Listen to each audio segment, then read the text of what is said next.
قل هذه سبيلي أدعو إلى الله على بصيرة أنا ومن اتبعني وسبحان الله وما أنا من المشركين. لبيك اللهم لبيك لبيك لا شريك لك لبيك إن الحمد والنعمة لك والملك لا شريك لك. الميقات. أخي الحاج، إذا وصلت إلى الميقات أو كنت بمحاذاته فاغتسل وتنظف وطيب بدنك، ثم البس ملابس الإحرام وهي الإزار والرداء. وللمرأة أن تلبس ما شاءت من الثياب الساترة من غير زينة أو تبرج. ويستحب أن يكون الإحرام عقب صلاة فريضة إن كان الوقت وقت فريضة، وإن لم يكن وقت فريضة فلك أن تصلي ركعتين ناويا بهما سنة الوضوء.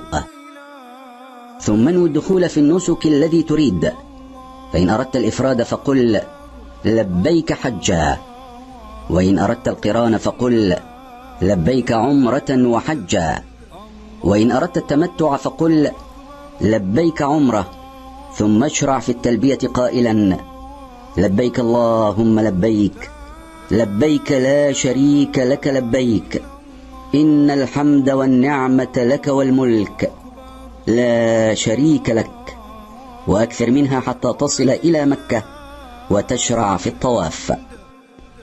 وتذكر أنه بدخولك في النسك يحرم عليك فعل أشياء حتى تتحلل من إحرامك، وهذه الأشياء هي محظورات الإحرام.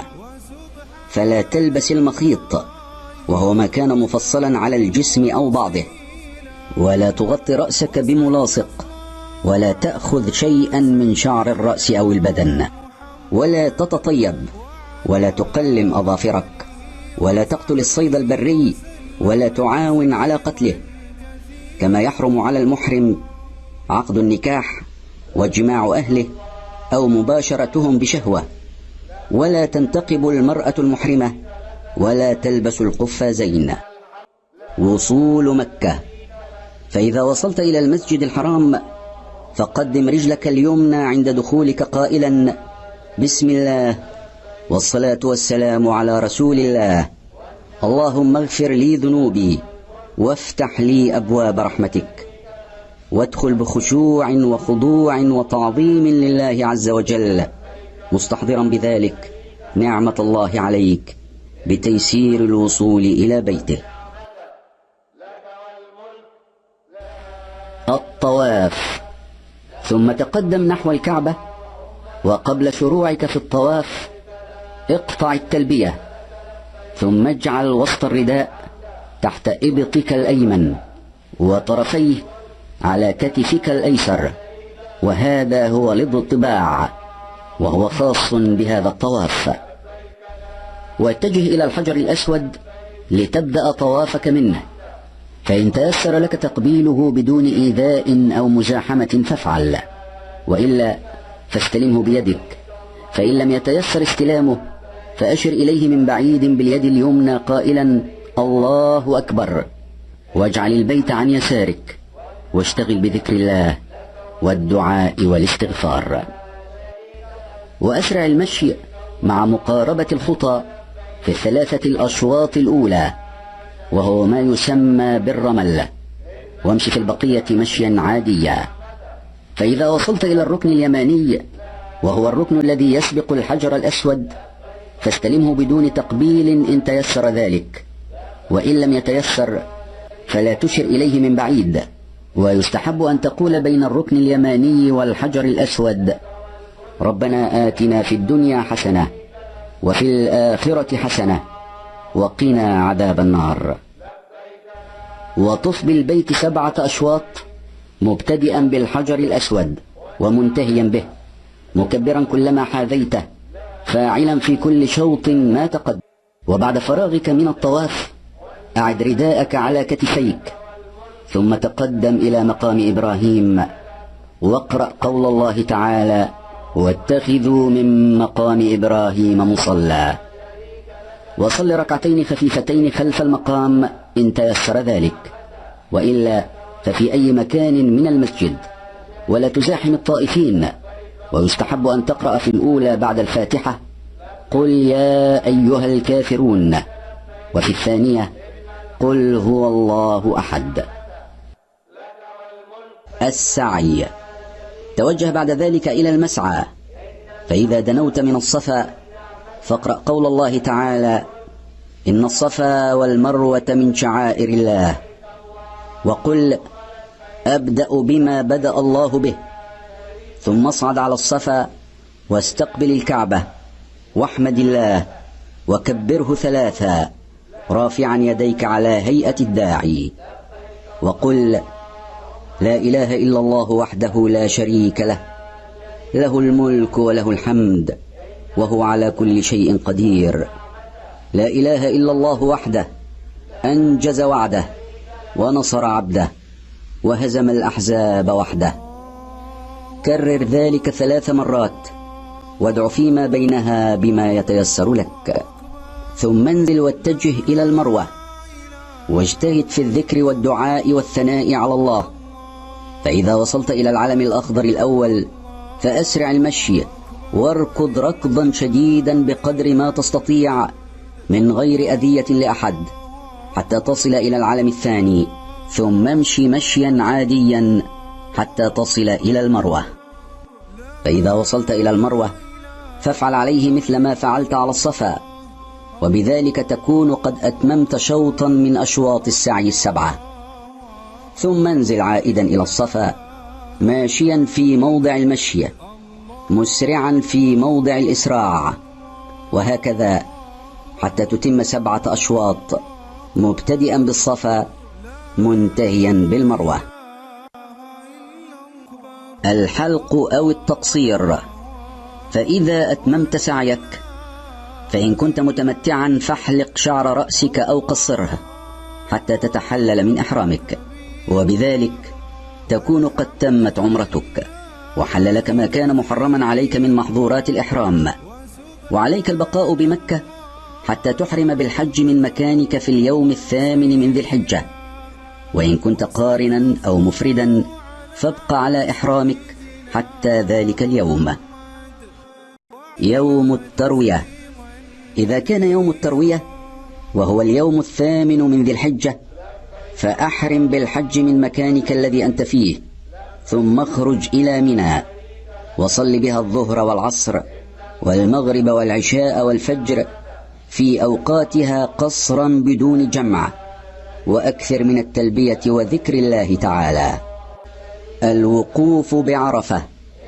فإذا طلعت شمس يوم 9 من ذي الحجة فسر إلى عرفات وصل بها الظهر والعصر جمع تقديم قصرا بأذان واحد وإقامتين، وتأكد من دخولك حدود عرفات، وابق فيها إلى أن تغرب الشمس، واجتهد في الذكر والدعاء والتضرع مستقبلا القبلة رافعا يديك اقتداء بالمصطفى صلى الله عليه وسلم. الإفاضة إلى مزدلفة.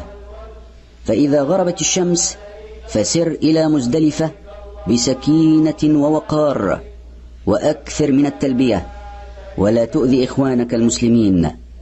وعند وصولك مزدلفة صل بها المغرب والعشاء جمعا وقصرا، وبت بها تلك الليلة حتى تصلي الفجر، وأكثر من الدعاء والتهليل والتكبير بعد صلاة الفجر مستقبلا القبلة رافعا يديك إلى قرب طلوع الشمس.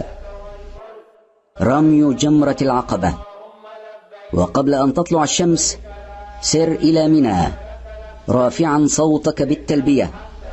فإذا وصلت إلى جمرة العقبة الكبرى وهي القريبة من مكة فاقطع التلبية عندها، وارميها ب7 حصيات متعاقبات رافعا يديك مع كل حصاة قائلا الله أكبر.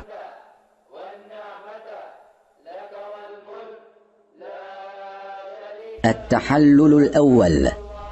وبعد الرمي اذبح هديك إن كان عليك هدي، ثم احلق شعر رأسك أو قصره، والحلق أفضل. والمرأة تقصر من كل ضفيرة قدر أنملة، وبذلك تكون قد تحللت التحلل الأول، وأبيح لك جميع محظورات الإحرام إلا النساء. طواف الإفاضة. ثم تنظف واغتسل وتطيب وانزل إلى مكة لتطوف طواف الإفاضة، واسع بعده سعي الحج إن كنت متمتعا، وكذلك إن كنت قارنا أو مفردا ولم تسع مع طواف القدوم. وأما إذا كنت قد سعيت مع طواف القدوم فلا تعد السعي مرة أخرى، وبهذا تكون قد تحللت التحلل الأكبر، ولك أن تؤخر طواف الإفاضة إلى ما بعد أيام منى حين تنزل إلى مكة. المبيت بمنى. وبعد طواف الإفاضة عد إلى منى وبت بها ليلة 11 و12 إن أردت التعجل، وإن تأخرت وغربت عليك شمس يوم 12 فيلزمك أن تبيت بها ليلة 13 أيضا.